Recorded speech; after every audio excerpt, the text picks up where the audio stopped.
யோவான் சுவிசேஷம் 13ஆம் அதிகாரத்தில் 18 வருஷமாக சோமல்லாத ஒரு அம்மா ஒரு பலவீனத்தோடு அந்த ஆலயத்தில் வந்தபோது ஆண்டவர் இயேசு அவளை கண்டார்னு பார்க்குறோம்.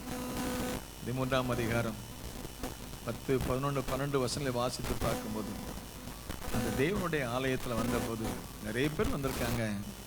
நிறைய பேர் வந்தபோது அங்கே 18 வருஷமாக பலவீனத்தை உடைய அந்த அம்மாவை அவங்க நிமிர்ந்து கூட பார்க்க முடியல.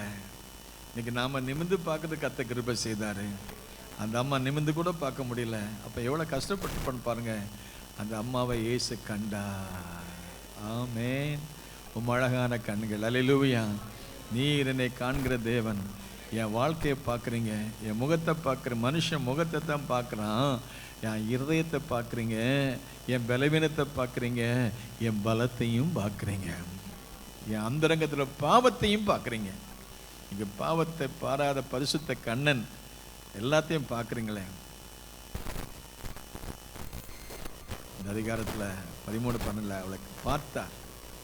பார்த்துட்டு பார்க்காத மாதிரி போல பார்த்துட்டு அந்த அம்மாவை கூப்பிட்டார். கூப்பிட்டு சொன்னார், உனக்கு நான் சுகம் தரப்போறேன்னு சொன்னார். எத்தனை பேருக்கு அந்த அம்மாவுக்கு கொடுத்த சுகம் கொடுத்த ஆண்டவர் உங்களுக்கு தரன்னு நினைக்கிறீங்க? நல்ல கரங்களை எடுத்துட்டு வெல்கம் பண்ணுங்களேன். நல்ல உற்சாகம். Welcome, welcome, welcome, welcome holy spirit.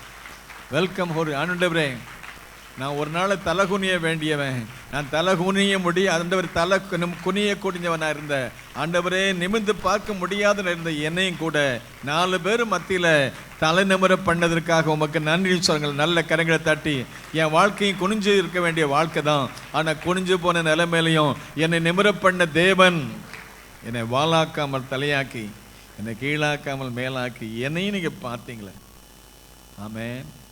என்னையும் பார்த்து நான் தாயினுடைய கருவில் உருவாவதற்கு முன்னாடி என் கருவையும் கூட நீங்கள் பார்த்தீங்களே. என் கருவை கண்டீர், என்னை பார்த்தீங்க, என்னை பார்த்து என்னை கூப்பிட்டீங்க.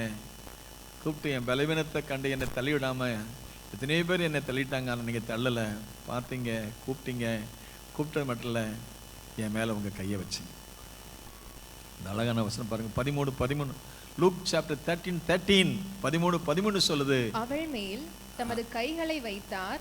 உடனே அவள் நிமிர்ந்து தேவனை மகிமைப்படுத்தினாள். அவன் மேல கையை வச்சாங்க. ஒரு டெண்டர் டச். Tender touch. மனுஷன் தொடுவான் ஒன்றும் நடக்காது, ஆனா கர்த்தர் தொட்டா எல்லாம் நடக்கும். ஆமென், ஆமென். இயேசு உலகத்தில் சிறுபிள்ளைகளை கொண்டு வந்தவங்களாம் தொட்டார். இந்த காலையிலும் ஆண்டவர் தொட விரும்புகிறார். ஆமென். Tender loving care, tender touch. சில சமயங்களில் சைக்காலஜிகள் சொல்லுவாங்களாம், ஒரு குழந்தைய தாய் தொடணும், தகப்பன் தொடணும். தொட்டால் தான் அந்த அன்பு பாசம் அங்கே வெளியே வரும். அதே மாதிரி பரம தகப்பன் நம்மளை தொட விரும்புகிறாரு, நம்ம டச் பண்ண விரும்புகிறாரு. ஆமென்னு சொல்லுமா. மனுஷன் கைப்படக்கூடாது, கர்த்தர் கைப்படணும். கரங்கள் தெரிய கர்த்தர். ஹல்லேலூயா. ஒரு நாளில் நினைக்கிறேன் 2003, 2004 நான் ஒரு ரொம்ப சோகம் இல்லாமல் கஷ்டப்பட்டேன். நல்ல சோகமாக தான் இருந்தேன். திடீர்னு ஒரு 4 மணிக்கு நாசரேத்தில் ஒரு ஃபேமிலியை விசிட் பண்ணும், ப்ரேயருக்காக போகணும். நல்லா 5 மணிக்கு கிளம்பிட்டேன். போயிட்டு செய்யறதுங்கள ஒரு பக்கம் போயிட்டு இருந்தேன். உடனே துடிச்சேன். ஒரு வயிற்று வலி. என்ன வலி, திடீர்னு வந்துட்டேன்னு சொல்லி துடிச்சேன். அடுத்து போக முடியல. காரில் தான் போகிறேன், போக முடியல. அழுதேன், கூப்பிட்டேன். கடைசி என்ன செய்ய, எங்கே போகிறது? உடனே ஆஸ்பத்திரிக்கு போயிடுவோன்ட்டு வந்தேன். செய்தவங்களை தாண்டி போக முடியல, நாசத்துக்கு போக முடியல. திரும்ப வரேன். வந்த உடனே டாக்டரை கூப்பிட்டேன். டாக்டர் சொன்னாங்க, உடனே பெல்லில் வந்து அட்மிஷன் ஆயிருக்கேன் ஃபஸ்ட்டு, நான் வந்துடுதுன்ட்டாங்க. இது பார்த்தா செக் பண்ணால் அன்றைக்கி அவங்க சாதாரண ஊசியை போட்டாங்க. அன்றைக்கி ஒன்றும் இல்லை, போங்கன்ட்டாங்க. போயிட்டேன். வீட்டில் போன ராத்திரி போனால் ஒரே வாந்தி பேதி, பச்சையாக வாந்தி பண்ணேன். தூக்கவே முடியல. உடனே மறுபடியும் காலைல ஹாஸ்பிட்டல் அட்மிட் ஆச்சு. 3 நாளாக வாமிட்டிங், டயரியா, என்னென்ன தெரியல. அப்படி ஒரு மயக்க நிலையில் ஆனா பண்ணேன். அப்போ செக் பண்ணால் ஒரு கட்டி, பெருங்குடல் பக்கம் ஒரு கட்டி, ஒரு சிஸ்ட். டாக்டர் தான் தெரியும், டாக்டர் மேடம் இருக்காங்க. எனக்கு ஒரு சின்ன க்ரோத் அதில் அந்த பெருங்குடல் பகுதியில் வந்துருக்கும். ஸ்கேன் பண்ணப்போ தெரியும். அப்போது என்ன சொன்னாங்கன்னா, இந்த கட்டி உடைஞ்சா 24 ஹவர்ஸ்க்குள்ளே ஆள் காலி. அது அசையக்கூடாது. அசையாமல் அப்படி இருக்கணும். சாப்பாடு சாப்பிடக்கூடாது, தண்ணி குடிக்கக்கூடாது. இது எங்கேயும் கொண்டு போக முடியாது. Serious condition. உடனே நம்ம பையங்களாம் நல்லா ஹெல்ப் பண்ணாங்க. ஹாஸ்பிட்டலில் போட்டு அதை ஐசி கேர் மாதிரி மாற்றி டாக்டர் டியூபெல்லாம் போட்டு ஒரு சொட்டு தண்ணி கூட உள்ளே போகக்கூடாது. எல்லாம் மருந்து உடல்லாம் குடல்லாம் அப்படியே டீ போயிட்டுருக்கு. அப்போது ஒரு டாக்டர் வந்து சொல்கிறாரு, பாஸ்டர், உனக்கு குடலில் ஒரு கட்டி இருக்குது, நீ அசையக்கூடாது.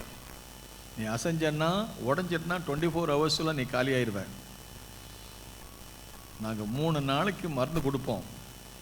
மருந்து கொடுக்கலாம், என் கையை உன் மேலே வைக்க வேண்டியிருக்கும். என் கை என்ன கத்தி வைக்கிற கை, இந்த சர்ஜரி பண்ண வேண்டியிருக்கும் அப்படின்னு. நல்ல டாக்டர் தான், கொஞ்சம் கண்டிப்பான டாக்டர். சரி டாக்டர். உடனே நான் சர்ச்சில் உபவாச ஜபம் நடக்கு. நான் சொன்னேன், ஏப்பா இன்னொரு கொஞ்ச நாளைக்கு அப்படி கண்ணி பண்ணுங்க உபவாச ஜபத்தை. என் மேலே டாக்டர் கைப்படக்கூடாது. ஆமாம் சொல்லுங்க, என் மேலே ஏசு கைப்படணும். கரங்களை தட்டி கர்த்தரை ஸ்தோத்திரம் பண்ணா. இந்த டாக்டர் கைப்படக்கூடாது. டாக்டர் சொல்லிட்டாரு, உனக்கு உடம்பெல்லாம் டீப்பை போட்டு உனக்குள்ள ஒரு சொட்டு தண்ணி இறங்கக்கூடாதுன்னு சொல்லிட்டாங்க. மருந்தான் போயிட்டு இருக்கு 3 நாளாக. 3 days we will give you medicine. If it's not cured, then we have to go for major surgery.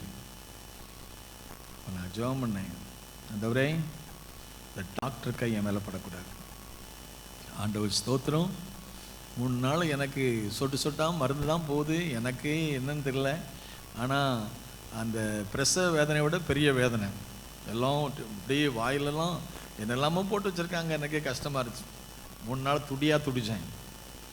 கடைசியில் 3 நாளுக்கு அப்புறம் டாக்டர், நான் மறுபடியும் ஸ்கேன் பண்ணி பார்ப்போம். 3 நாள் மெடிசன் கொடுத்துருக்குறேன், மறுபடியும் நீ போய் அதை ஸ்கேன் பண்ணணும், அந்த கட்டி எப்படி இருக்குன்னு பார்க்கணும். அதுக்கப்புறம் அந்த அதே இருந்துன்னா நான் உனக்கு சர்ஜரி பண்ண வேண்டியதுன்னா வெளியே எங்கேயும் கொண்டு போக முடியாது. அப்படி கொஞ்சம் அசைஞ்சாலே காலியாயிடும். சரி, மறுபடியும் 3ஆம் நாள் ஸ்கேன் பண்ண அதே இடத்துக்கு போனோம். அந்த ஸ்கேன் எடுத்தாங்க. அந்த ஸ்கேன் ரிப்போர்ட்டை பார்த்த டாக்டர் சொன்னார், அந்த கட்டி இருந்த இடமே தெரியலன்னாரு. ஆமென், அல்லேலூயா. மருந்து கொடுத்தாலும் டாக்டருக்கு உதவி செய்தாலும் பெரிய டாக்டர் இருக்கிறாரு, இயேசு டாக்டர். எல்லா டாக்டரும் பெரிய டாக்டர். அவர் கை பட்டதுனால என் டாக்டர் கை எனக்கு படலை. கர்த்தர் என்னை தொட்டார், என்னை குணமாக்கினார். எனக்கு நல்ல ஆரோக்கியமாக இருக்க கர்த்தர் கிருபை செய்தார். ஆமென். Tender touch, healing touch, heavenly touch. ஒரு அற்புதமான சுகம். அம்மாவை பார்த்தாரு, பார்த்துட்டு கூப்பிட்டாரு. அது பலவீனமாக இருக்குன்னு தெரியும். கீழே பார்த்துட்டு இருக்க அம்மா தான். கீழே பார்க்குற அம்மாவை மேலே பார்க்க சொன்னார். பார்க்க முடியல, கையை வச்சு தொட்டார். அந்த அம்மா உடனே சுகம் பெற்றாங்க, தேவனை மையப்படுத்தினாங்க. எத்தனை பேர் தேவனை மையப்படுத்த விரும்புகிறீங்க? ஒருவேளை அந்த அம்மாவுக்கு ஒரு பலவீனம், உங்களுக்கு என்ன பலவீனங்கிறது எனக்கு தெரியாது. ஆனால் சரீரத்தில் பலவீனமாக இருக்கலாம், பொருளாதாரத்தில் பலவீனமாக இருக்கலாம், அல்லது குடும்ப வாழ்க்கையில் பலவீனமாக இருக்கலாம், வேலையில் பலவீனமாக இருக்கலாம். எந்த சூழ்நிலை இருந்தாலும் உன் பலவீனத்தில் என் பலன் பூர்ணமாய் விளங்கும். என் கிருபை உனக்கு போதும். ஆமென் சொல்லுமா? கிருபையே கிருபையே ஆராத நல்ல கிருபையே சொல்லுமா? கிருபையே கிருபையே மாறாத நல்ல கிருபையே, உங்க கிருபைதான் என்னை என் பலவீனத்துல, என் சுகவீனத்துல, உங்க கிருபைதான் என்னை தாங்குகின்றது. கிருபைதான் நடத்துகின்றது. சொந்து போன எல்லாம் என்னை சொந்து கொண்ட கிருபை இது. சொந்து போன நேரத்திலெல்லாம் சொந்து கொண்ட கிருபை இது. கிருபையே இயேசுவே அப்பா, கிருபையே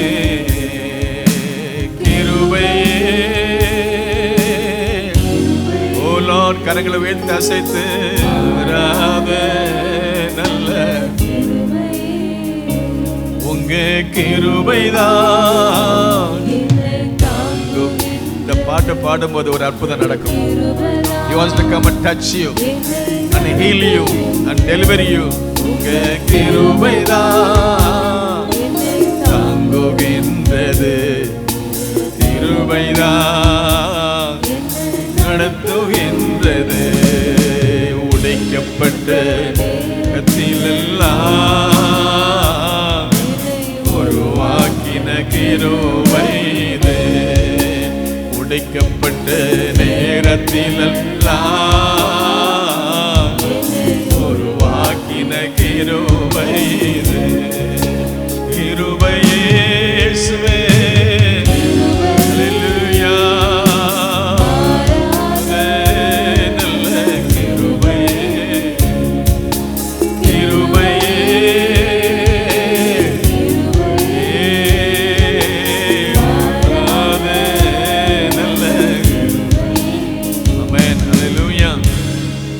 தேவைகளை என் தேவனை சந்திக்கணும். ஆமென்.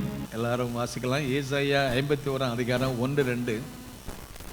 மாசம் நியூஸ் லெட்டரில் நான் போட்டிருக்கேன் சில காரியங்களை. நம்ம எல்லாம் ஆபிரகாம் சந்ததி. யாரெல்லாம் ஆபிரகாம் சந்ததின்னு சொல்லி வாசித்து பாருங்கள், வீட்டில் போய் பாருங்கள். இருந்தாலும் இந்த கால வேளையில் இந்த மாதத்தில் ஆண்டவர் நம்ம கொண்டு வந்துக்கிறார். இந்த வருஷம் 5 மாதம் பாதுகாத்தார். 6ஆம் மாதத்தில் நம்ம பார்க்குறதுக்கு உதவி செஞ்சார். நான் சாவாமல் பிழைத்திருந்து அவருடைய துதிகள்லாம் சொல்லி வரும்படி சியோனில் வாசலில் என்ன வச்சுக்கிறாரு. ஆமேன், ஆமேன். எத்தனை பேர் ஆமேன் சொல்லுங்களேன். நான் சாவாமல் பிழைத்திருந்து உடைய துதியெல்லாம் நான் சொல்லணும். ஆண்டவருக்கு ஸ்தோத்திரம். 51 அதிகாரம் 1ஆம் வசனம். நீதியை பின்பற்றி கர்த்தரை தேடுகிற நீங்கள் எனக்கு செவி கொடுங்கள்.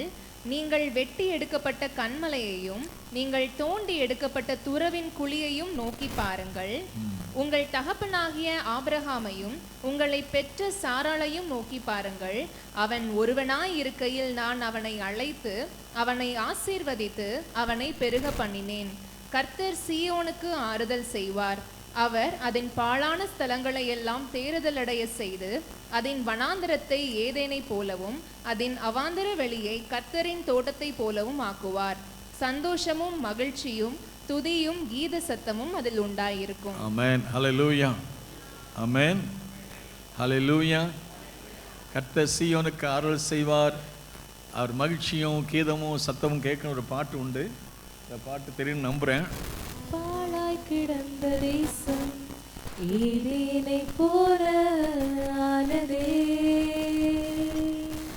பாழாய் கிடந்த தேசம் ஏதேனை போல ஆனதே. மகிழ்ச்சியும் சந்தோஷமும் துதியும் கீத சத்தமும் எங்கும் கேட்குதே. மகிழ்ச்சியும் சந்தோஷமும் துதியும் கீத சத்தமும் எங்கும் கேட்குதே. கர்த்தர் சீயோனுக்கு ஆறுதல் செய்தார். கர்த்தர் சீயோனுக்கு ஆறுதல் செய்தார். ஸ்தலங்களை எல்லாம் தேறுதலடைய செய்தாரே. அதினவாந்திரத்தை ஏதேனை போலாக்கினார். அதினவாந்திர வழிகளை கண்ணீரமானதே. கர்த்தரின் தோட்டம் போலானதே. மகிழ்ச்சியும் சந்தோஷமும் துதியும் கீத சத்தமும் எங்கும் கேட்குதே. மகிழ்ச்சியும் சந்தோஷமும் துதியும் கீத சத்தமும் எங்கும் கேட்குதே. கர்த்தர் சீயோனுக்கு ஆறுதல் செய்தார். கர்த்தர் சீயோனுக்கு ஆறுதல் செய்தார். கர்த்தர் சீயோனுக்கு ஆறுதல் செய்தார். கர்த்தர் சீயோனுக்கு ஆறுதல் செய்தார். ஹல்லேலூயா, ஹல்லேலூயா.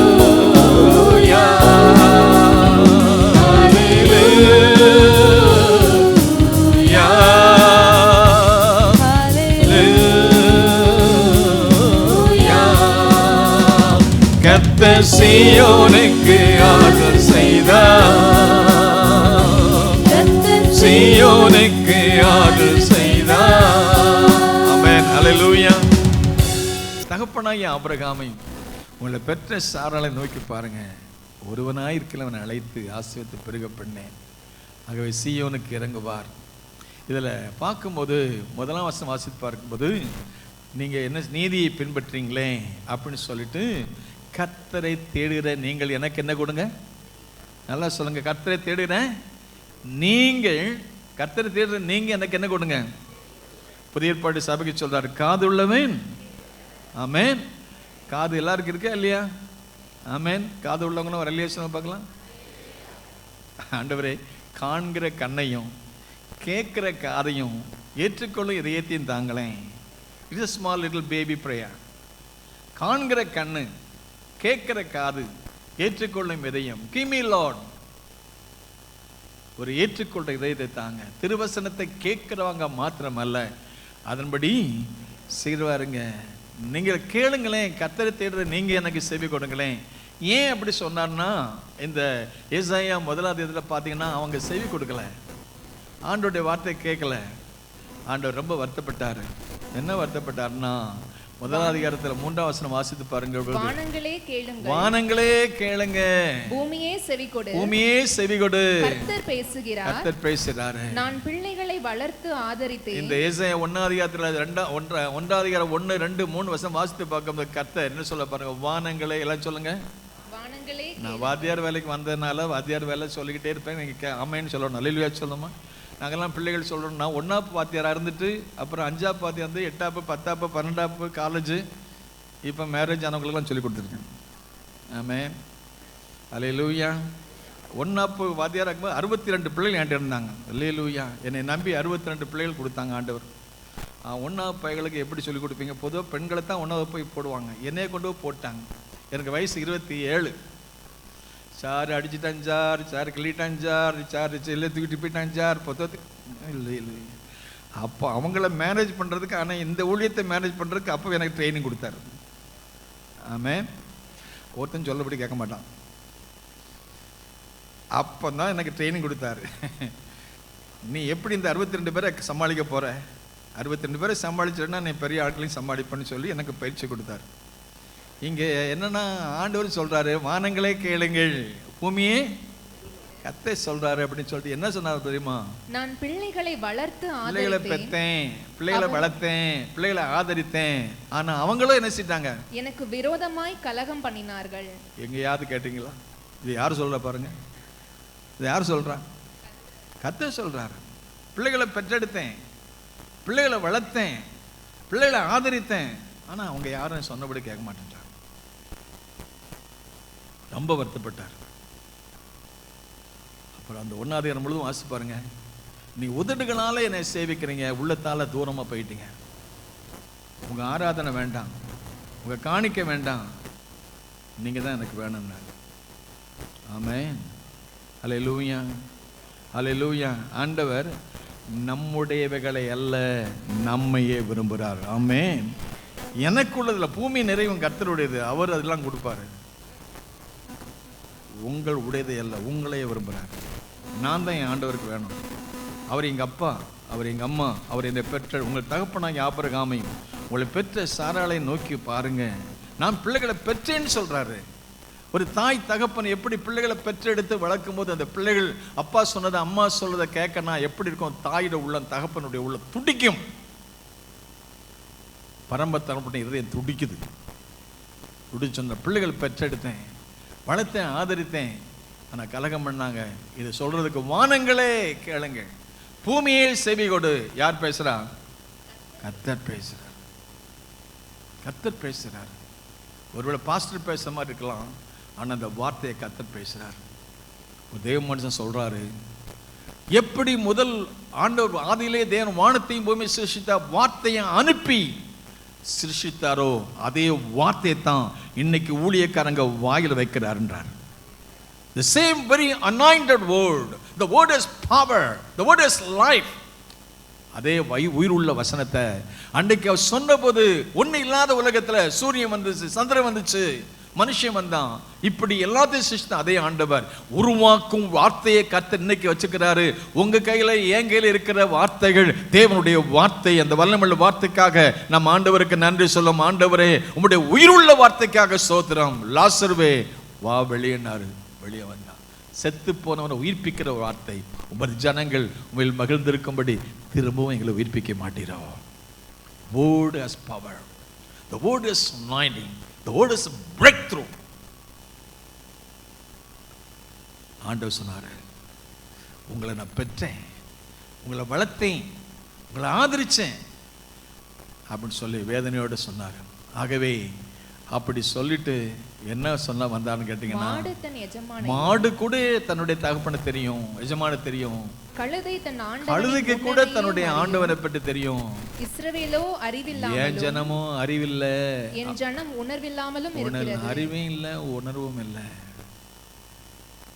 இன்னைக்கு அவர் அறியக்கூடிய பாக்கியத்தை கத்த கொடுத்தாரு. ஆனா அவரோடு உள்ள உறவுல நம்ம எப்படி இருக்கோம்? We have to know who is our God and we have to relationship. அந்த மெயின்டைன் பண்ண அவரோடு உள்ள உறவுல நாம நிலைச்சிருக்கணும். ஒரு பக்கம் அறியாம சங்காரமாகறாங்க, ஆனா அறிந்தவர்கள் நாம் பிழைத்திருக்கும்படி, அவருக்காக வாழும்படி அவர் நம்மோட பேசுறாரு. வார்த்தைக்கு வானங்களே செவி கொடுங்கள், பூமியே செவி கொடு. கர்த்தர் பேசுறாரு.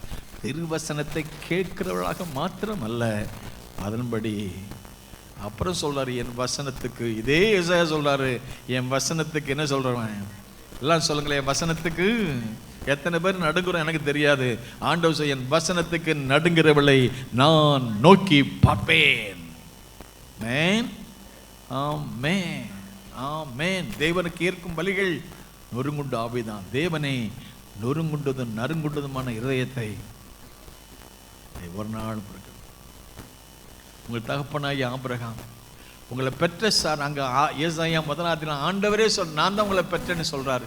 ஆனால் இங்கே அதே திக்கதரி சொல்றாரு 51 உங்களை பெற்ற ஆபிரகாம் எங்கே நம்மளை பெற்றாரு, சாரால் நம்ம எங்களை எங்கே பெற்றாரு. ஆனால் அதுக்கெதிரே சொல்றாரு, உங்கள் தகப்பனாகிய ஆபிரகாம் உங்களை பெற்ற சாராள் அப்படின்னு சொல்றாரு. இந்த எப்படி நம்ம ஆபிரகாமுக்கு நமக்கு உள்ள ரிலேஷன்ஷிப்ங்கிறது இந்த மாதம் நியூஸ்லெட்டர் நான் போட்டிருக்கிறேன் பாருங்க. யாரெல்லாம் அவருக்கு சொந்தமாக மாறுறோம் அப்படின்னு சொல்லி 3 பேரை நான் குறிப்பிட்டிருக்கிறேன். நம்பர் 1, அவரை ஏற்றுக்கொண்டவங்கெல்லாம். அல்லேலூயா சொல்லுமா. கலாத்தியர் நிருபம் 3ஆம் அதிகாரம் 29ஆம் வசனம் வாசித்து பார்த்தீங்கன்னா, ஆபிரகாமுடைய சந்ததியில் யார் வந்தாங்கன்னு மத்தேயு 1ஆம் அதிகாரத்தில் சொல்றாரு. அது genealogy of the Jewish nation. அது யூத வம்சம் வரல, பிசிக்கல் ஜெனரேஷன் அங்க வர்றதை பார்க்கிறோம். ஆனா இங்க ஆவிக்குரிய சந்ததியை பற்றி சொல்றாரு. ஆவிக்குரிய சந்ததி 3ஆம் அதிகாரம் கலாத்தியர் 3:20, நீங்கள் கிறிஸ்துவின் உடையவர்களானால், நீங்கள் கிறிஸ்துவுக்கு சொந்தமானவர்களா இருந்தா, அவருடைய பிள்ளைகளா இருந்தா, ஆபிரகாமின் சந்ததியார், ஆபிரகாமுடைய சந்ததி வாக்குத்தத்தத்தின்படியே வாக்குத்தத்தத்தின்படி நாம சுதந்திரம். ஆமென் சொல்லலாமா?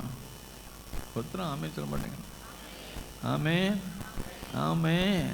நாமெல்லாம் யாருடைய சந்ததியில் வர்றோம்? நீங்கள் கிறிஸ்துவுடைய. அப்படின்னா எப்படி ஆண்டவருக்கு நமக்கு உறவு? ஒரு குடும்பமே உறவின் அடிப்படையில் தான் வருது. எது சொல்லுது? யோவான் 1:1 அதிகாரம் 12ஆம் வசனம், அவருடைய நாமத்தின் மேல் விசுவாசம் உள்ளவர்களாய் அவரை ஏற்றுக்கொண்டவங்க எத்தனை பேர்களோ அத்தனை பிள்ளைகளாகும்படி அவர்களுக்கு என்ன தாரு? என்ன பிள்ளைகளாகும்படி அதிகாரம் கொடுக்கிறாரு. அவரை நாம ஏற்றுக்கொண்டா, அவர் அம்மா அப்பாவை மாறினா, ஆபிரகாம் நமக்கு அப்பாவை மாறிடுறாராம். அல்லேலூயா சொல்லும். என்ன ஒரு அற்புதமான வார்த்தை. கரங்களை தட்டி கர்த்தரை ஸ்தோத்திரம். அல்லேலூயா. இயேசு நம்முடைய தகப்பனாக, நம்முடைய ஆண்டவராக, ரட்சகராக நம்ம வாழ்க்கையில வரும் பொழுது ஆபிரகாமுடைய பிள்ளைய மாறும்.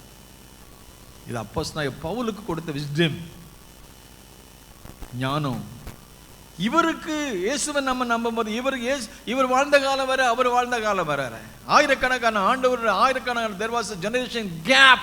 அந்த ஆயிரக்கணக்கான வருஷ இடைவெளியில ஜீனியாலஜி வரும்போது எப்படி உறவு சம்பந்தப்பட்ட வர்றோம்?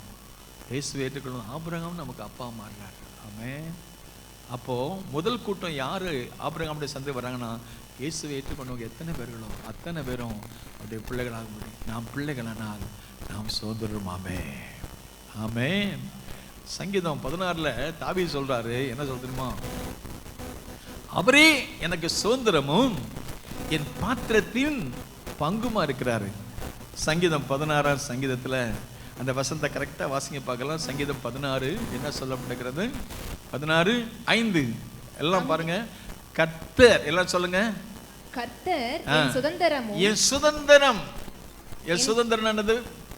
சொத்து சம்பாத்தியம் அப்பாவுக்கு உள்ளதெல்லாம் பிள்ளைகளுக்கு. இது யாருமே அதை மறுக்க முடியாது. அம்மாவுக்கு உள்ளது பிள்ளைகளுக்கு பூர்வீக சொத்துமாங்க. இது உங்க சம்பாத்தியமா அல்ல பூர்வீக சம்பாத்தியமா?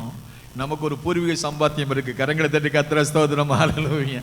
கர்த்தர் என் சுதந்திரமும் இந்த பாத்திரத்தின் பங்குமானவர். தேவரீர் என் சுதந்திரத்தை, எங்க அப்பா சுதந்திரம், எங்க தாத்தா சுதந்திரம், எங்க ஆபிரகாம் சுதந்திரம், எங்க ஆண்டவராய் இயேசுவின் சுதந்திரம், அது ஏன் சுதந்திரம். ஏன் சுதந்திரம் மட்டும் இல்ல, என் தலைமுறைக்கும் அவர் சுதந்திரமா இருக்க போறாரு. கரங்களை தட்டி கர்த்தரை. கர்த்தரின் சுதந்திரமும் என் பாத்திரத்துடைய பங்குமானவர். தேவரீர் என் சுதந்திரத்தை காப்பாற்றுங்க. எங்களுக்கு உறவுல வர வேண்டிய நன்மைகள், ஆவிக்குரிய நன்மைகள், பூமிக்குரிய நன்மைகள், இதெல்லாம் எங்களுக்கு வரஷிக்க பண்ணுங்க ஆண்டவரே. ஆண்டவருக்கு ஸ்தோத்திரம். அவரை ஏற்றுக்கொள்ளும் போது என்ன சுதந்திரம் கிடைக்குது. உங்கள் தகப்பனாகி ஆபிரகாமையும் உங்களை பெற்ற சாராளை நீங்க நோக்கி பாருங்க. ஆகவே நான் வாக்குத்தத்தின்படி பெறும்போது அவருடைய சுதந்திரத்துக்கும் வாக்குத்தத்தங்களுக்கும் பங்குள்ளவளா இருக்கிறோமே அப்படின்னு சொல்லி ஆவியானவர் யாரை ஆபிரகாமுடைய சந்ததியை கொண்டு வரான்னா ஆண்டவர் இயேசுவை ஏற்றுக்கொள்ள ஆபிரகாம் சந்ததியை கொண்டு வர்றார். ரெண்டாவது ஆண்டவருடைய சந்ததியில் ஆபிரகாமுடைய சந்ததி யார் வரனா? நீங்கள் லூக்கா சுவிசேஷம் 19ஆம் அதிகாரத்தில் பார்த்தீங்கன்னா முதல் 10, 11, 12 வசனம் வாசித்து பார்க்கும். நமக்கு எல்லாருக்கும் சம்பவம் தெரியும். சகையுடைய வாழ்க்கை வரலாறு இங்கே சொல்லப்படுகிறது. அந்த ஊர் எரிகோ பட்டணம். எரிகோனாலே சபிக்கப்பட்ட பட்டணம். அந்த சபிக்கப்பட்ட பட்டணத்தை ஆஸ்வதிக்க பட்டணமாக மாற்றுறாரு. சகையினால என்ன அர்த்தம்னு சொல்லி நம்ம பல முறை பிரசங்கத்தில் கேட்டிருக்கோம். அதில் அவனுடைய பேருக்கு அர்த்தம் என்ன தெரியுமா? சகைங்கிற பேருக்கு அர்த்தம் பியூர்.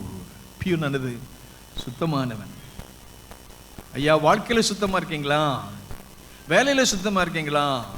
குடும்ப வாழ்க்கையில புருஷ மனைவி உறவுல சுத்தமா இருக்கீங்களா? தேவனுக்கும் உங்களுக்கும் உள்ள உறவுல சுத்தமா இருக்கீங்களா? ஆனா சகையுடைய வாழ்க்கையில பேரு சுத்தம், வாழ்க்கையில சுத்தம் இல்லை. ஆனா அவனை சுத்தமாக்க இயேசு வர்றார். ஆமென். இருதயத்தில் சுத்தம் உள்ளவர்கள் பாக்கியவான்கள் அவர்கள். என் வாழ்க்கையில சுத்தம் இல்லை, பேரு சுத்தம். அவனுக்கு ஆசை பாருங்க, சுத்தமானவரை பார்க்கணும். நான் சுத்தம் இல்லை, ஆனா என் வாழ்க்கையில சுத்தமான வரணும் ஒரு ஆசை இருந்தது. ஏதவை சொல்லுது, சகை இயேசுவை பார்க்க ஆசையா இருந்தான். நமக்கு ஆசையா இருக்கா? உங்க முகத்தை பார்க்கணுமே ஏசையா, உங்க முகத்தை பார்க்கணுமே ஏசையா, முகத்தை பார்க்கணுமே ஏசையா, உங்க முகத்தை பார்க்கணுமே ஏசையா.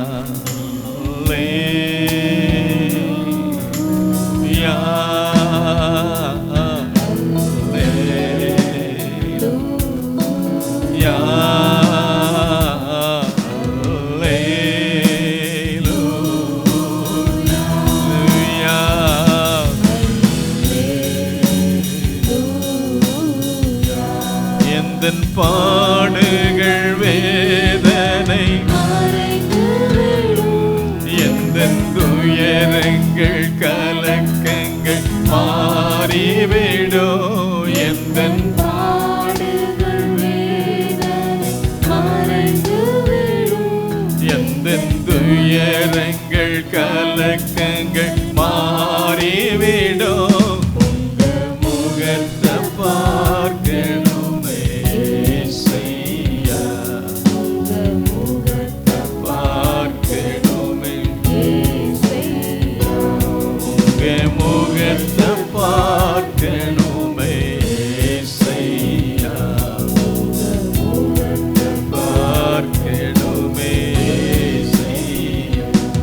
ஹல்லேலூயா. எத்தனை பேருக்கு ஆசை இயேசுவை பார்க்கறது? கொஞ்சம் பேருக்கு தான் ஆசை இருக்கு. ஆமென். வழியே போறாரு, பார்த்தாரு. பார்த்த உடனே பேரை சொன்னா ரொம்ப சந்தோஷம் போச்சு. ஹல்லேலூயா சொல்லுமா. சிலருக்கு பேரை சொன்னா கஷ்டமா தான் இருக்கும், சிலருக்கு சந்தோஷமா இருக்கும். ஆண்டவரே மன்னிச்சுக்கோங்கன்னு சொல்லி மன்னிப்பு கேட்டான்.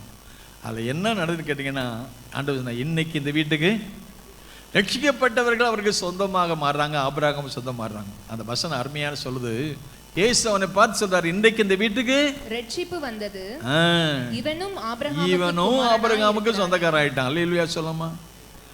யாருக்கு சொந்தக்காரன்? ஆபிரகாம் சொந்தம். ஆமேன் சொல்லுமா. இவர் யாரு? சுத்தம் இல்லாதவர் சுத்தம் ஆயிட்டார். ஆமேன் சொல்லுமா.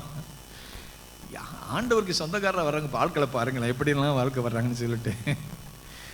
பாவிகளை ரட்சிக்க கிறிஸ்து இயேசு நீதிமான்களை அல்ல, பாவிகளை ரட்சிக்க வந்தார். ஆமேன் சொல்லுமா. ஆகவே அந்த இயேசுவை ஏற்றுக்கொண்ட போது, அந்த பாவத்தை அறிக்கை செய்த பாவம் மன்னிப்பு பெற்ற போது ஆண்டவரே சொல்றாரு, இன்றைக்கு இந்த வீட்டுக்கு என்ன வந்தது?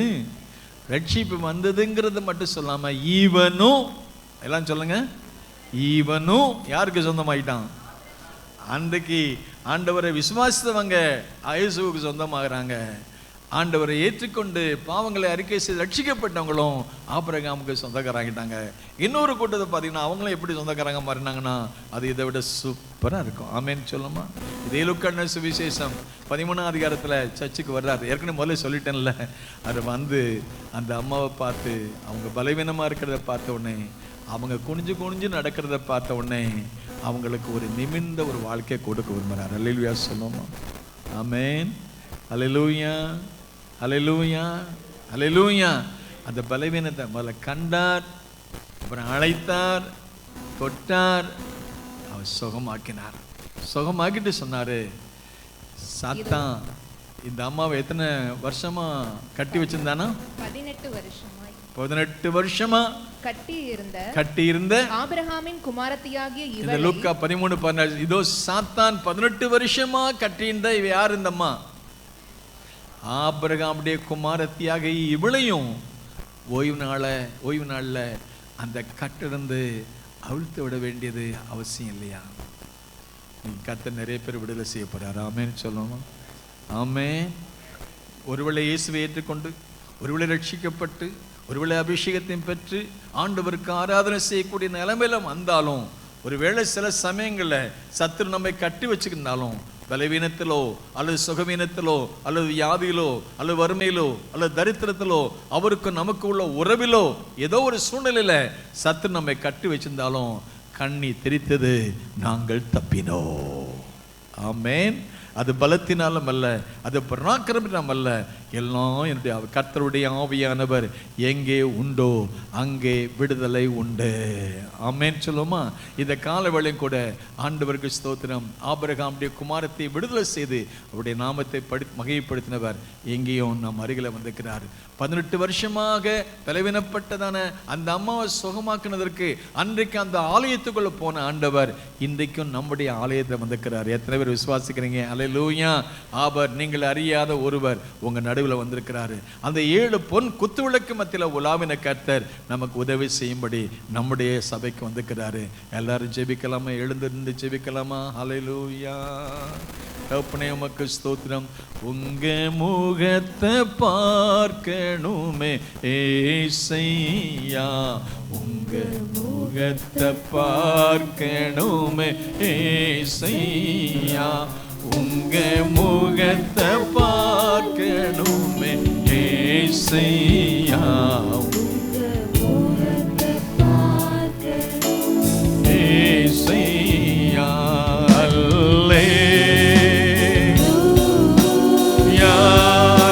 நல்ல கரங்களை உயர்த்த செல்லே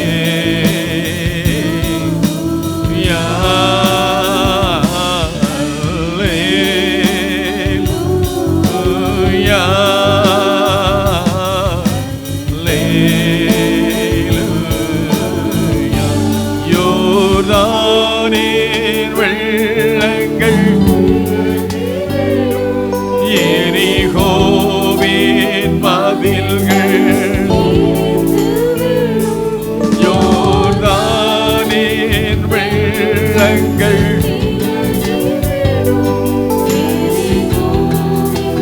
மதில்களும் இடிந்து விழும் ஏசையா, முகத்தை பார்க்கணுமே ஏசையா, உங்க முகத்தை பார்க்கணுமே ஏசையா, முகத்தை பார்க்க ஏசையா, முகத்தை பார்க்கணுமே ஏசையா, முகத்தை பார்க்கணுமே ஏசையா. எங்கள் தேசத்தின் கட்டுகள்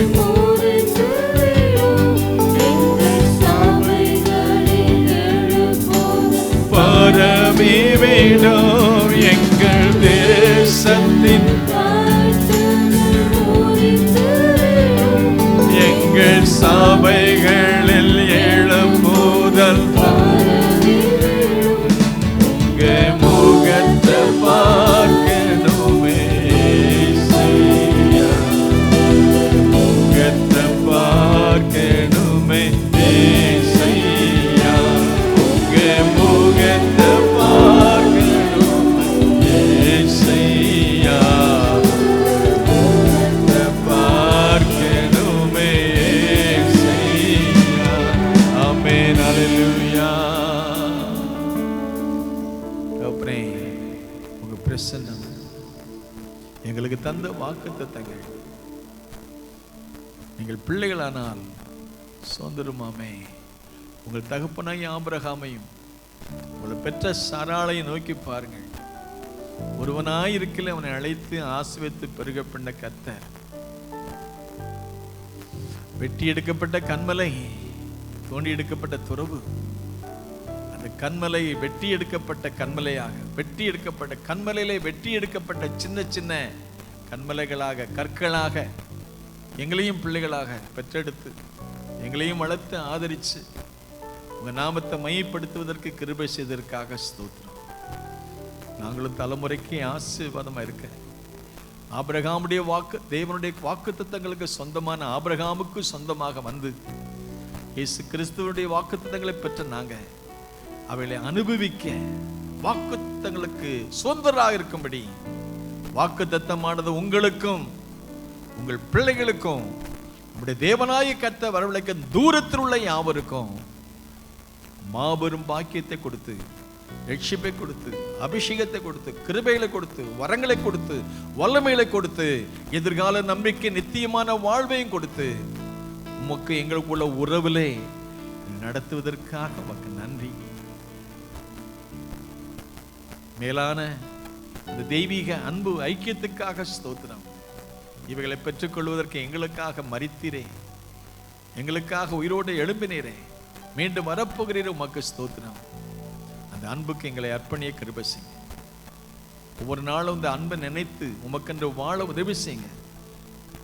எங்களை காப்பாற்றுவதற்கு, ரட்சிப்பதற்காக, உம்மோடு உள்ள உறவிலே ஐக்கியப்படுத்த, ஸ்திரப்படுத்த, நித்திய ஆண்டவரை ஜீவனிலே பங்கு பெறுவதற்கு தகுதிப்படுத்தி வருகிறீங்களே, அதற்காக ஸ்தோத்திரம். மேலான நம்பிக்கை தந்தீங்கள். எல்லாவற்றுக்கும் மேலாக ஒன்றான மெய் தேவனாகி உம்மையும் அனுப்பினவராகிய இயேசு கிறிஸ்துவையும் அறிவதே நித்திய ஜீவன். என் ஜனங்கள் அறியாமலும் உணராமலும் இருக்காங்கன்னு சொன்னீங்களே, உங்களை அறிந்து கொள்ளக்கூடிய அறிவையும் உமக்காக வாழ வேண்டும் என்ற வாழ்க்கையை எங்களுக்கு தந்தீங்களே. நானே வழின்னு சொன்னீங்களே, நானே சத்தியன்னு சொன்னீங்களே, நானே ஜீவன் என்று சொன்னீங்களே. இந்த ஜீவ பாதையில ஒவ்வொரு நாள் நடத்த கிருபை செய்யுங்க. இப்போதும் உங்க அன்பை நினைக்கிறோம், உங்க தியாகத்தை நினைக்கிறோம், உங்களுடைய பாடுகளை நினைக்கிறோம், உங்களுடைய மரணத்தை நினைக்கிறோம், உயிர்த்தலை நினைக்கிறோம், உங்களுடைய வருகையை நினைக்கிறோம். ஒவ்வொரு நாளும் எங்களை ஆயத்தப்படுத்துங்க, எங்களை பரிசுத்தப்படுத்துங்க, உங்களை போல எங்களை மாற்றுங்க தகப்பனே. என்னை நினைவு கூறும்படிதை செய்யுங்க ஆண்டவரே. உங்களுடைய அன்புக்கு அர்ப்பணம் செய்கிறோம். இந்த வருஷத்தினுடைய 5 மாத காலம் நடத்தி 6வது மாதத்திலையும் ஆரம்பத்தை எங்களை கொண்டு வந்ததற்காக நன்றி.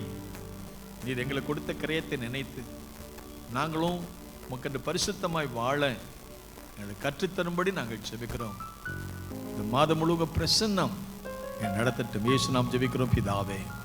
ஆத்துமாவே கர்த்தரை ஸ்தோத்திரி, உள்ளமே பரிசுத்தாம் ஸ்தோத்திரி. ஆத்துமாவே கர்த்தரை ஸ்தோத்திரி, அவர் சகலம் வருவாரே.